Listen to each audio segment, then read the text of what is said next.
En este programa ya acabamos el ciclo de Ucrania y Rusia del conflicto. Vais a ver que le voy a dar una perspectiva un poquito diferente para esta parte final. Pero bueno, primero una pequeña píldora de lo que ha pasado en esta semana en Europa. Ha sido una semana muy clásica con una cumbre de jefes de Estado el jueves y el viernes.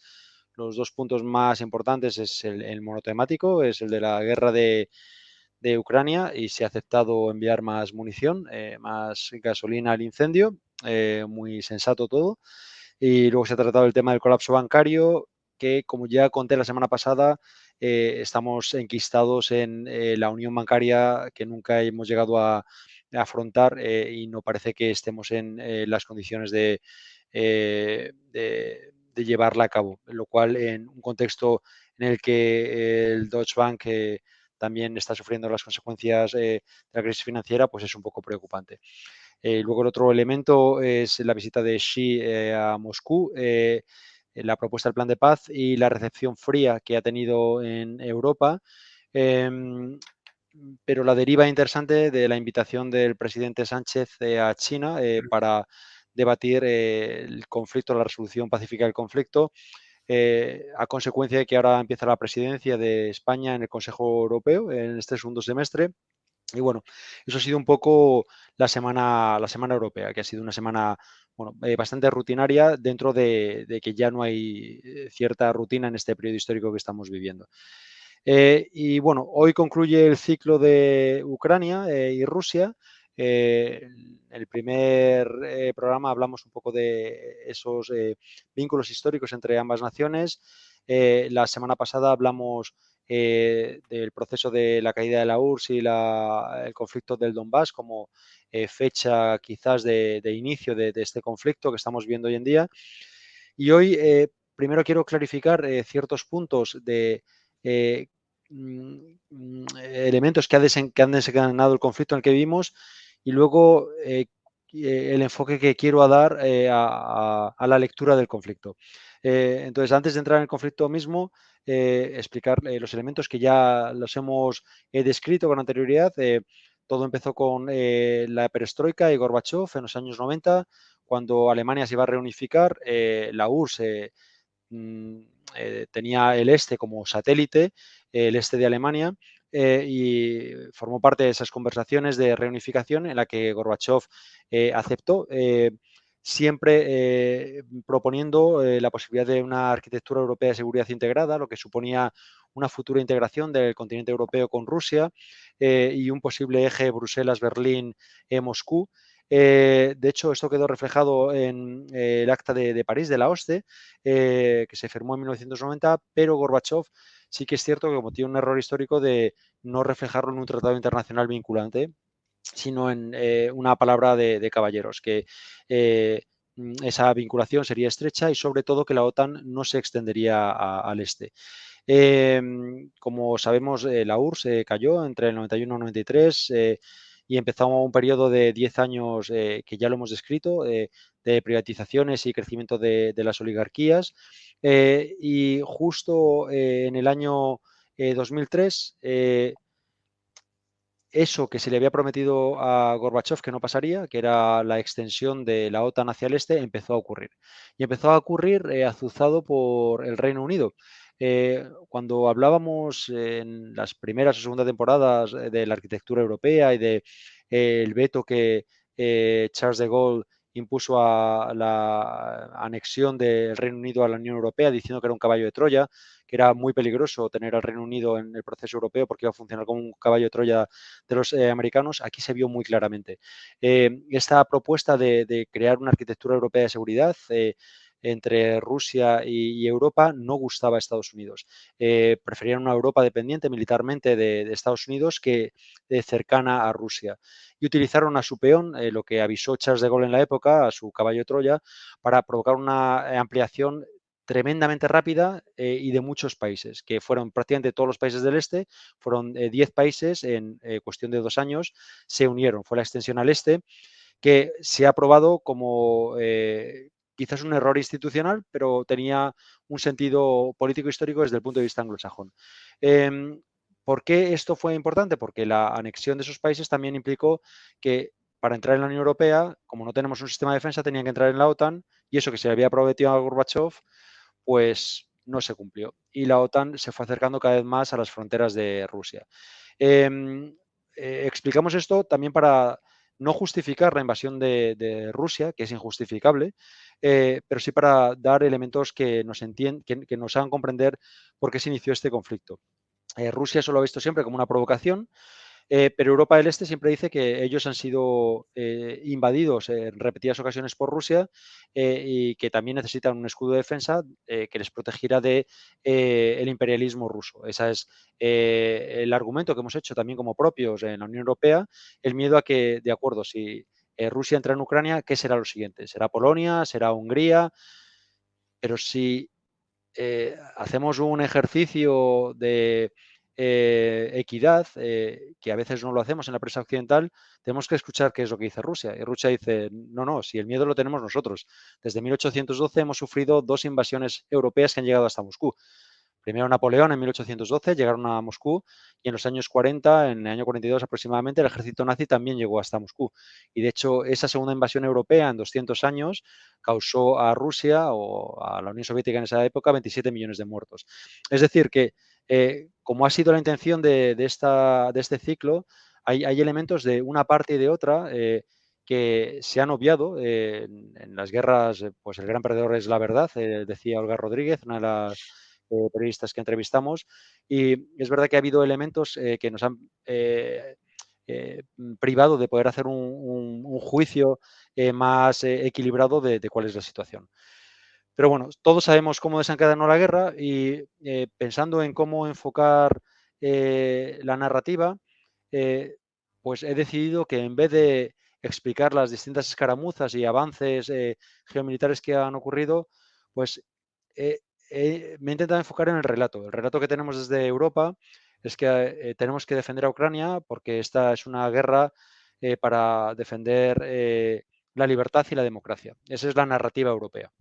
Entonces, pensando en eso, decidí que si esa era la narrativa, había que entender cuál era la situación real en cuanto a libertad, democracia y derechos humanos. Entonces me fui a los informes de Amnistía Internacional, es una fuente que utilizo, que he utilizado de forma recurrente, y empecé a ver cuál es la situación de los derechos humanos en ambos países.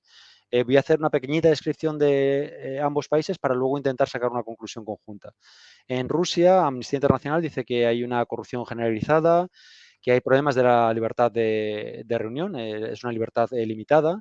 Ya previa a la guerra hubo una legislación de agentes extranjeros y organizaciones indeseables que dieron como resultado una limitación de la libertad de asociación y de la libertad de expresión, y es una legislación que ayudó para silenciar opositores, a ONGs extranjeras, a periodistas, a defensores de los derechos humanos, y fueron herramientas legislativas que han sido utilizadas para reprimir la disidencia, para torturar y maltratar a disidentes políticos y defensores de los derechos humanos. Ha habido desapariciones forzadas en Chechenia. Estas situaciones y esta legislación ha sido reforzada en el periodo bélico. Y luego en otros ámbitos, por ejemplo en la violencia de género, hay una impunidad prácticamente institucionalizada, así como la discriminación del colectivo LGTBI. Esto es muy recurrente en los discursos de Putin, que asocia la defensa europea de los derechos LGTBI como un ejemplo de la decadencia europea. Este es el escenario de faltas de libertades y democracias en Rusia, pero es interesante hacer el mismo ejercicio en Ucrania, que es para nosotros el gran valedor por el que merece la pena enviar munición para defender la libertad y la democracia. Según Amnistía Internacional, es un país en el que ya previo a la guerra, los 3 primeros años previo a la guerra, desde 2019, se han detectado casos de torturas y malos tratos durante el Euromaidán y en el Donbass, durante el periodo bélico que describimos la semana pasada. En cuanto a la violencia de género, Ucrania no firmó el convenio de Estambul. ¿Por qué hablo de esto? Porque esto es lo que derivó en la ley del solo sí es sí en España.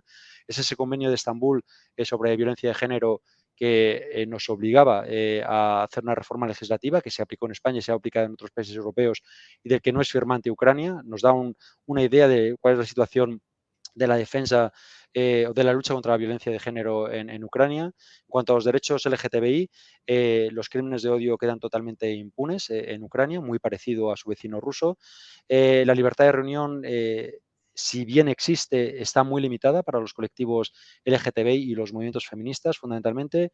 En cuanto a minorías étnicas como la comunidad rumaní, hay una discriminación institucional, tal y como lo define Amnistía Internacional. ¿Y qué ha pasado con la guerra? Que la situación de derechos humanos y de libertades democráticas ha sufrido un golpe muy duro. Zelensky en marzo del 2022, al mes de empezar la guerra, el 20 de marzo, estableció la ley marcial y lo primero que hizo fue prohibir 11 partidos políticos.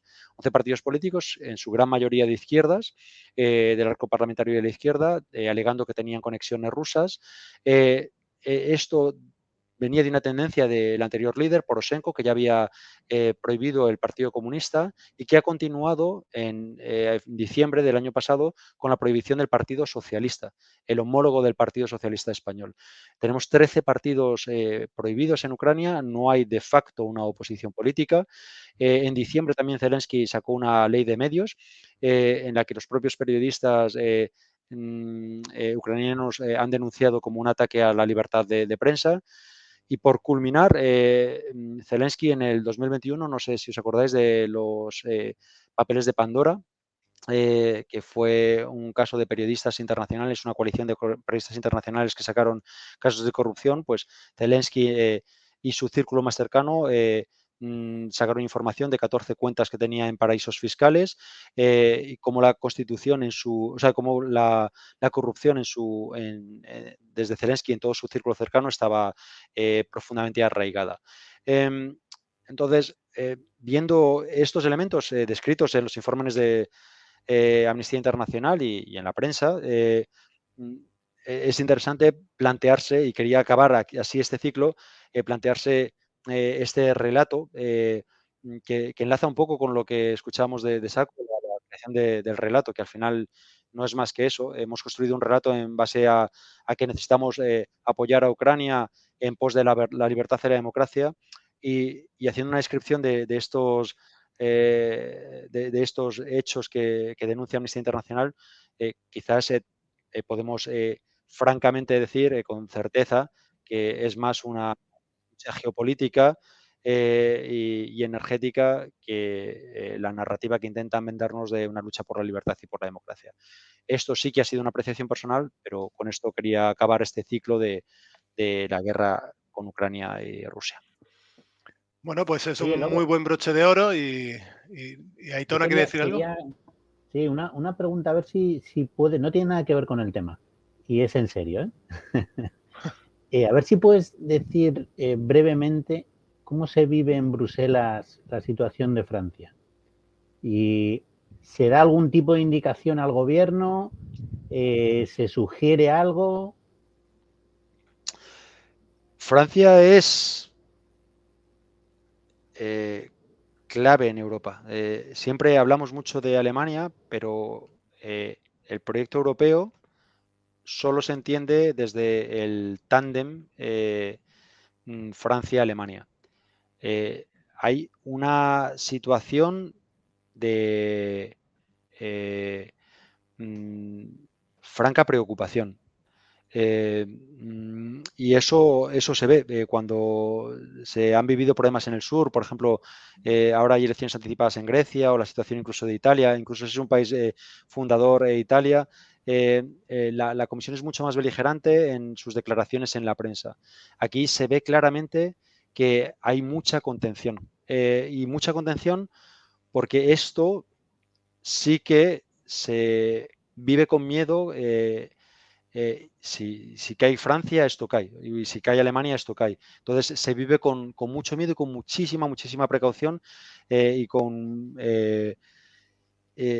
y vamos, no, todos los gabinetes dan instrucciones muy claras a todos los servicios de no hacer ningún comentario y esperar y entonces se está esperando básicamente. Pero sí que te puedo decir que hay un ambiente de preocupación por ese mismo hecho, por Sí, el elemento de... sobre todo me refería, si quieres me contestas otro día o si quieres no me haces ni puto caso. Me refería a cuando hay una situación de revuelta popular, pero por un contexto nacional en un país de la Unión Europea, ¿cuál es la actitud de la Unión Europea? Si se siente amenazada por esa revuelta, o si considera muchas veces la Unión Europea ante problemas nacionales se desvincula. Entonces no me he explicado bien, porque es lo que quería explicar. Que las 8 huelgas generales que pasaron en Grecia en el 2009 se trataron con mucha beligerancia diplomática y con soberbia. Las revueltas de Francia aquí no habla nadie. Hay una tensa espera y no hay una reacción diplomática y una reacción institucional. Hay franca preocupación, porque es un Estado fundacional, es el corazón de Europa junto con Alemania. Si algo pasa, el proyecto se ve amenazado y se percibe como tal. No sé si me estoy repitiendo, pero no sé cómo explicarlo mejor. Sí, está bien. Suficiente. Yo tengo que decir que si Francia y Alemania son un tándem imprescindible para Europa, me la deja votando, lo he intentado hacer por eso. Pero... Lo has hecho por eso, suponía, claro. Es un tándem probablemente imperfecto en Europa, pero nosotros tenemos el tándem perfecto en nuestro programa, en Muévete a tu bola, así que creo que viene perfecto este momento para decir que viene nuestra sección Tándem Perfecto. Muchísimas gracias, Lobo, por tu ciclo sobre Rusia y Ucrania y por todas tus explicaciones.